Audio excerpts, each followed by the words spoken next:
Hello বন্ধুরা, আজকে আমি আপনাদের বানিয়ে দেখাবো আমি কিভাবে পটল আলু দিয়ে শুকনো তরকারি বানাই।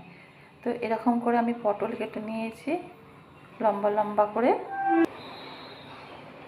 আলু আমি এরকমভাবে পাতলা পাতলা করে কেটে নিয়েছি। এখানে 500 গ্রাম পটল আছে, আর আমি এখানে 3টে মাঝারি সাইজের আলুকে এরকমভাবে পাতলা করে কেটে নিয়েছি।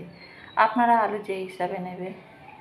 আর লাগবে হচ্ছে এখানে গোটা জিরে, লঙ্কার গুঁড়ো, ধনে গুঁড়ো, জিরের গুঁড়ো, নুন, হলুদ, চিনি।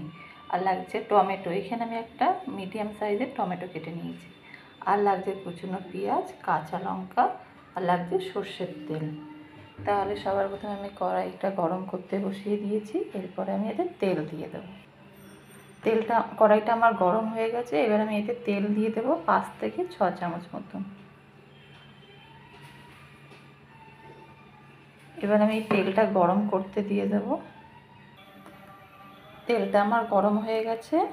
এতে আমি ছোট চামচের এই চামচের আমি একটু গোটা জিরে ফোড়ন দিয়ে দিচ্ছি।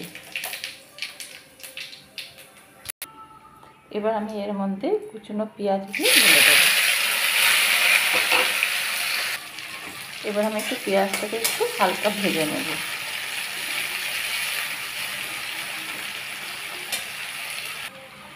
পেঁয়াজটা আমার একটু হালকা হালকা ভাজা হয়ে গেছে। আমি এর মধ্যেই পটল আর আলুগুলো সব একবারে দিয়ে দিলাম। এবার আমি এটাকে একটু ভালো করে নাড়াচাড়া করবো, ভাজা ভাজা যাতে হয়ে যায়।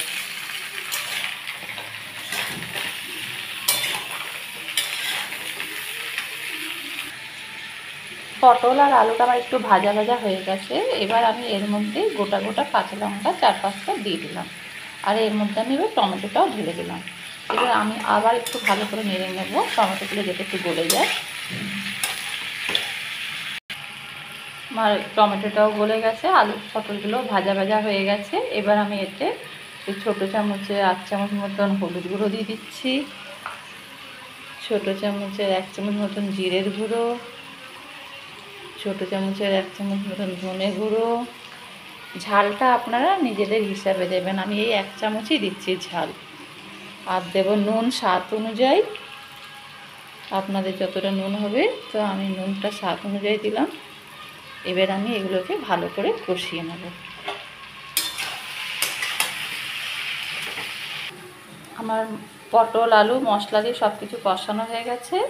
আমি এই কাপে 1/2 কাপ মতন জল ঢেলে দেবো,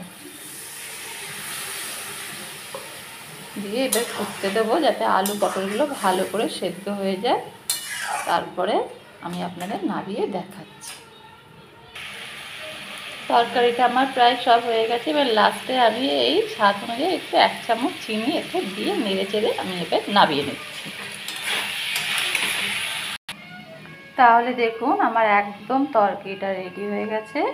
আপনার এটা রুটির সাথে, পরোটার সাথে এবং ভাতের সাথেও ভালো লাগবে। তাহলে আজকে এই পর্যন্তই।